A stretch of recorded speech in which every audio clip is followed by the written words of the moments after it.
আসসালামু আলাইকুম। কেমন আছেন সবাই? আশা করছি সবাই সুস্থ আছেন, ভালো আছেন। আমরা আলহামদুলিল্লাহ খুব ভালো আছি। নতুন আরেকটি ভিডিও নিয়ে আপনাদের মাঝে হাজির হয়েছি। আমার নতুন ভিডিওটিতে আপনাদের সবাইকে স্বাগত জানাচ্ছি। এখনই তো সকালের নাস্তা রেডি করছি। তো ভাজি তৈরি করব আগে, তারপর রুটি ছেঁকে নিব। ফ্রোজেন রুটি আছে সেগুলো আর কি ছেঁকে নিব। তো এখানে পেঁপে এবং আলু, তো দুইটা মিলেই ভাজিটা করব। গত রাতে আমি এগুলো কেটে রেখেছিলাম। তো পেঁয়াজ কাঁচামরিচ এগুলো কিন্তু কেটে রেখেছি।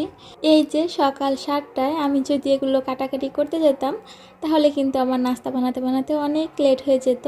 তো মাঝে মাঝে করি কি কিছু কাজ রাতেই করে রাখি, এতে করে আমার সকালের নাস্তা বানানো খুব সহজ হয়ে যায়। অল্প সময়ে নাস্তা রেডি করা আমার এই একটু প্রচেষ্টা।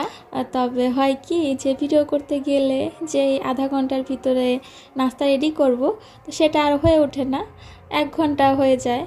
আমার এটা মাথায় ছিল যে 7:30-এর ভিতর আমার ভাজিটা রেডি করতে হবে, সেই সাথে রুটিগুলো ছেঁকে নিতে হবে। কিন্তু আমার 2টার ভিতরে একটাও হয়নি। তো পরবর্তীতে হয়েছে কি যে আমি রুটি ছেঁকেছি আর একটা একটা করে নিয়ে সবাই নাস্তা করেছে। তো ভাজিটা আমি চুলায় বসিয়ে দিয়েছি। পেঁয়াজ মরিচ ভেজে লবণ হলুদ দিয়ে তারপর পেঁপেগুলো দিয়ে ভাজি হওয়ার জন্য দিয়েছি চুলায়। আর এদিকে ফ্রোজেন রুটিগুলো ভেজে নিব। তো মাত্রই কিন্তু আমি ফ্রিজ থেকে বের করে তারপর ছেঁকে নিব, না হলে একটু সময় নিয়ে বাইরে থাকলে হবে কি যে রুটিগুলো একদম সফট হয়ে যাবে, বরফটা থাকবে না, তখন রুটিগুলো আর ছাকা যাবে না সুন্দর করে। ফ্রোজেন রুটি যেহেতু, তো প্লাস্টিকের পেপার দিয়ে তারপর কিন্তু রাখা হয়েছে। তো এই সমস্যাটা হয়ে থাকে যখন বরফ না থাকবে, তখন কিন্তু প্লাস্টিকের পেপার থেকে রুটিগুলো আলাদা করা যাবে না। মাশাআল্লাহ, ফ্রোজেন রুটিগুলো কিন্তু অনেক সুন্দর ফুলকো হয়ে থাকে। তো আমরা প্রতিদিন যে এই রুটিগুলো তৈরি করি, তো সেগুলোর থেকে কিন্তু এগুলোর টেস্টের কোনো পার্থক্য পাই না আমি। তো এদিকে কিন্তু ভাজিটা হয়ে গিয়েছে। আলু ভাজি করলে হয় কি অল্প সময়ের ভিতর হয়ে যায়, তবে পেঁপে ভাজি করতে কিন্তু অনেকটা সময় লেগে যায়। তো ভাজিটা এই তো এখন হলো। বাসার সদস্য সংখ্যা অনুযায়ী যে কয়টা রুটি প্রয়োজন, তো সেই কয়টা রুটি কিন্তু ছেঁকে নিয়েছি। আর বাদ বাকি যে রুটিগুলো আছে সেগুলো আবার ফ্রিজে রেখে দিয়েছি। সকালের নাস্তা যদি একটু তাড়াতাড়ি তৈরি করা হয়, তখন মনে হয় যে সব কাজ আগে আগে শেষ হয় বাসার, সেই সাথে দুপুরের রান্নাটাও আগে শেষ হয়। এই সুবিধাগুলো পাওয়ার জন্য মনে হয় যে খুব সকালে উঠে প্রতিদিন সকালে নাস্তা তৈরি করি।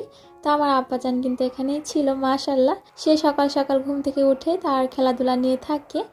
এখন বেডরুমটা সুন্দর করে গুছিয়ে নিব, সেই সাথে ক্লিন করব। বাসা ক্লিনিংয়ের কাজ তো প্রতিদিনই করতে হয়। আর এই যে গ্লাসের উপর যেই ছাপগুলো থাকে, এগুলো বাচ্চা থাকলে থাকবেই। তো গ্লাস ক্লিনার দিয়ে আমি গ্লাসটা সুন্দরভাবে মুছে নিচ্ছি। আমার বাসা সবগুলো রুম থেকে এই রুমে বেশি ধুলাবালু আসে। এই বেডরুমের সাইডে তো বেলকনি তো আছে, তো তার পাশে একটা বিল্ডিং হচ্ছে, তো যার কারণে আরও বেশি ধুলাবালু থাকে। সেই সাথে শব্দর কথা তো আর নাই বলি, এত বেশি শব্দ থাকে। এই যে আমি সুন্দর করে সব কিছু ক্লিন করছি, তো দেখা যাবে কি যে আধা ঘন্টা বা 1 ঘন্টা পরে এসে দেখবো এখানে ময়লা পড়ে সাদা হয়ে আছে। তো এরকমই হয় আমার নিত্যদিনের সঙ্গী ধুলাবালু। সব থেকে বেশি ধুলা বালু ময়লা আসে এই ওয়ার্ড্রপের উপরে। আমি যদি দিনের ভিতর 10 বার এখানে মুছে ফেলি, তারপরেও দেখব যে ধুলাবালু আছেই। আপুদের তো বললাম যে দিনের বেলা অনেক বেশি শব্দ থাকে, তো আপুরা কিন্তু মাঝে মাঝে নয়েজ পানো। তো আজ কিন্তু রাতে ভয়েস দিচ্ছি, তো রাতেও এরকম শব্দ পাবেন। আমি যে এলাকাতে থাকি, তো এই এলাকার আশেপাশে দেখা যায় কি যে যেহেতু শীতকাল, প্রতিদিনই প্রায় মাহফিল হয়ে থাকে, সেই শব্দটা তো আমার আপুরা পাবেন। আজ এই যে দিনের বেলা ভয়েসটা দিতে পারিনি, এই জন্য রাতে ভয়েস দিচ্ছি। তো আপুরা অনেক বেশি বিরক্ত হচ্ছেন, তাই না? কি করব আপুরা বলেন, ভিডিও দিতে হলে তো ভয়েস দিতে হবে। তো সেরকম নিরিবিলি পরিবেশ আমি কখনোই পাই না। যখন পাই তখন তো অনেক রাত, তখন আর এই শীতের ভিতরে ভয়েস দিতে ইচ্ছা করে না। আমি কিন্তু সুন্দর করে সবগুলো ফার্নিচার ক্লিন করে নিয়েছি। তো অফ ক্যামেরায়ও কিছু ক্লিন করেছি। আর এই তো বেডটাও সুন্দর করে গুছিয়ে নিলাম। হঠাৎ দেখছি যে একদিন অনেক বেশি ঠান্ডা পড়েছে, কম্বল বাইরে আনা হয়েছে, তবে এটার আর প্রয়োজন হয় না। এখন ঋতুগুলো যেন কিরকম হয়ে গিয়েছে, শীতকালে বৃষ্টি হবে, শীতকালে শীত থাকবে না, এটা আমার কাছে একটু অন্যরকম লাগে। তো অনেক বেশি ঠান্ডা গ্রামের বাড়িতে, এটা ভেবে কিন্তু আমি বেড়াতেও যাইনি। এখন দেখছি যে ঠান্ডাও নেই। আপুদের তো আমি সব সময় বলি যে আমাদের বাসায় ঠান্ডাটা একটু কম, এখন দেখছি যে আরও বেশি কম ঠান্ডা লাগছে। খুব একটা বেশি যে ভারী কম্বলটা তাও নয়, তারপরে সেটার প্রয়োজন হয় না। তাহলে আপুরা বুঝুন যে আমার বাসায় কীরকম ঠান্ডা পড়ছে। গাছটা অনেক সুন্দর, তাই না আপুরা? মানি প্ল্যান্ট গাছ আমার অনেক অনেক অনেক বেশি পছন্দ। তো গাছটা সুন্দর করে ক্লিন করে পানি চেঞ্জ করে তারপর আবার রেখে দিয়েছি। আমার আব্বা জানেই তো তার কাজ নিয়ে আছে, তো তার লেখাপড়া খেলাধুলা সব কিছু এটা নিয়ে, তো অনেকটা সময় কাটায় দিনের এগুলো নিয়েই। মাশাআল্লাহ, আলহামদুলিল্লাহ।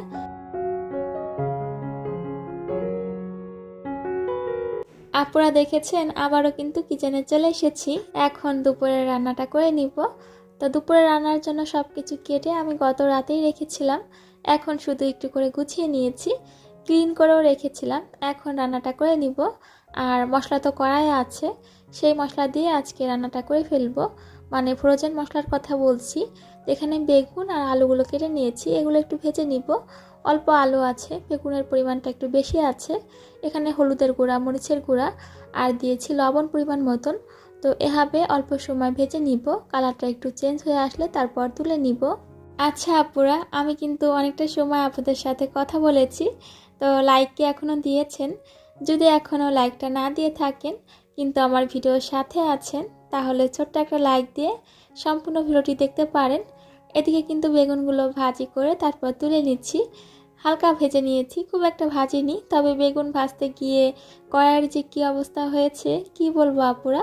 ছোট মাছ রান্না করলে আমি খুব একটা আদা রসুন বাটা দেই না, জিরাটাও দেই না। তো এখানে পেঁয়াজ এবং মরিচটা ভেজে নিয়েছি, তারপর এখানে দিয়েছি পরিমাণ মতো লবণ এবং হলুদ। শুকনো মরিচের গুঁড়াটাও কিন্তু দিইনি আপুরা। তো এখন মাছগুলো দিয়ে দিয়েছি। তো মাছগুলো কিন্তু খুব সুন্দর ছিল, একদম টাটকা ফ্রেশ ছিল। তো দেখছিলাম যে গরম পানির ভিতর দেওয়ার পর, মানে মশলার ভিতর দেওয়ার পর মাছগুলো খুলে খুলে যাচ্ছিল। তো যাই হোক, পরবর্তীতে কিন্তু মাছগুলো একদম ভেঙে গিয়েছে। তো ভেজে রাখা আলু এবং বেগুনগুলো দিয়ে দিয়েছি, তারপর অল্প পানি দিয়ে আরও কিছুক্ষণ রান্না করে নিব। আমার লাস্ট ভিডিওতে আমার এক আপু সাথী সেলিম আইডি থেকে, তো আপু অনেক সুন্দর করে একটা কমেন্ট করেছেন। আপু বলছিলেন যে আপু তোমার কত গুণ, আমি যত দেখি ততই অবাক হই, তুমি যা তৈরি করো যা করো সব কিছুই কেন পারফেক্ট হয়। তো আপুরা যেরকম ভাবেন আসলে কিন্তু সেরকমটা নয়। আসলে আমরা যেটা করি, যেটা ভালো হয় সেটাই কিন্তু আমরা ক্যামেরাবন্দি করি বা আপনাদের সাথে শেয়ার করি। আমার কিন্তু অত বেশি গুণ নেই, আছে অল্প স্বল্প, অস্বীকার করছি না। যেরকম আছি আমি আলহামদুলিল্লাহ, আমার নিজের জন্য ঠিক আছে, আমার পরিবারের জন্য এইটুকু ঠিক আছে। আমি যে সব পারি সব পারি তো সেরকমটা কিন্তু নয়, আমারও ভুল হয়, আমিও মানুষ। আপুদের যেরকম আমি যেটা পারি সেটা দেখাই, যেটা না পারি সেটা না দেখালেও আপুদের কিন্তু বলে দেই। আমি কিন্তু গত ভিডিওতে বলেছিলাম যে আমি চিতই পিঠা বানাতে পারি না, তো যেটা পারি না সেটা আপুদেরকে বলে দিয়েছি।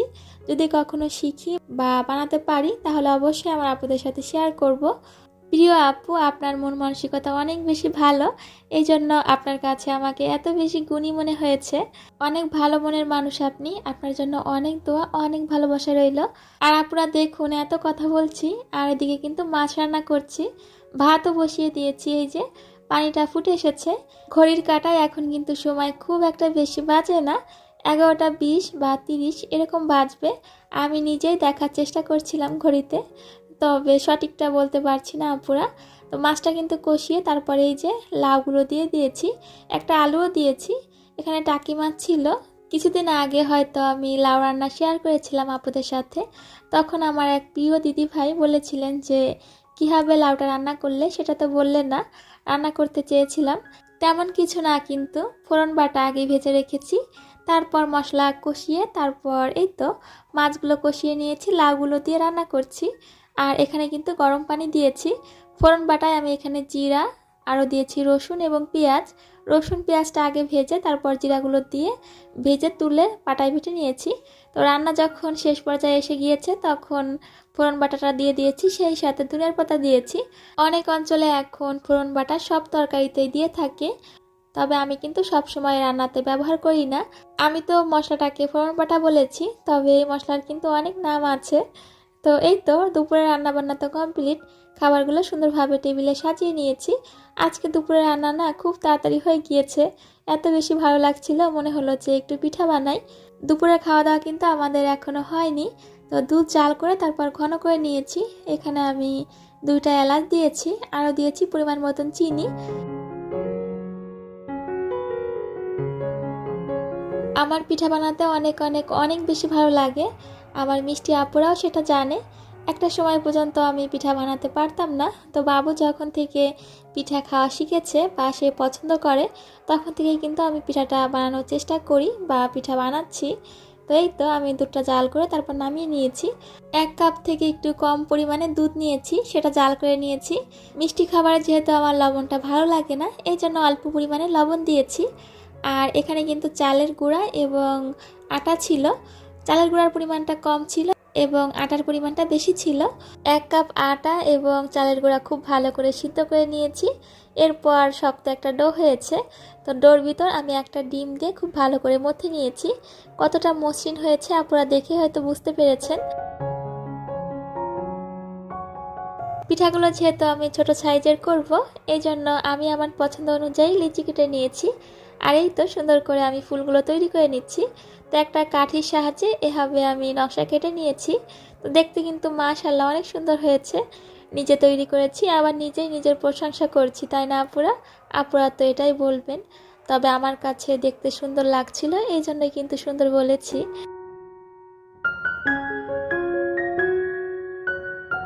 আমি 2 রকম নকশা করে পিঠাগুলো তৈরি করে নিয়েছি।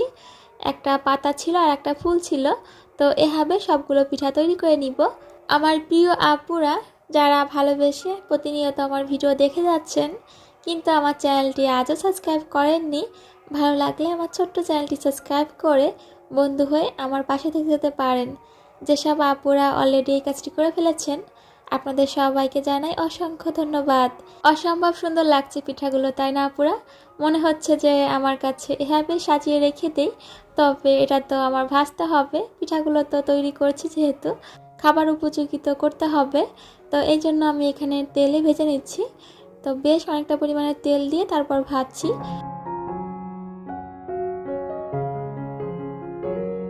চুলার আঁচ মাঝারি হিটে আছে, যেহেতু ডিম দেওয়া আছে এই জন্য কিন্তু তেলের ভিতর এরকম হয়েছে।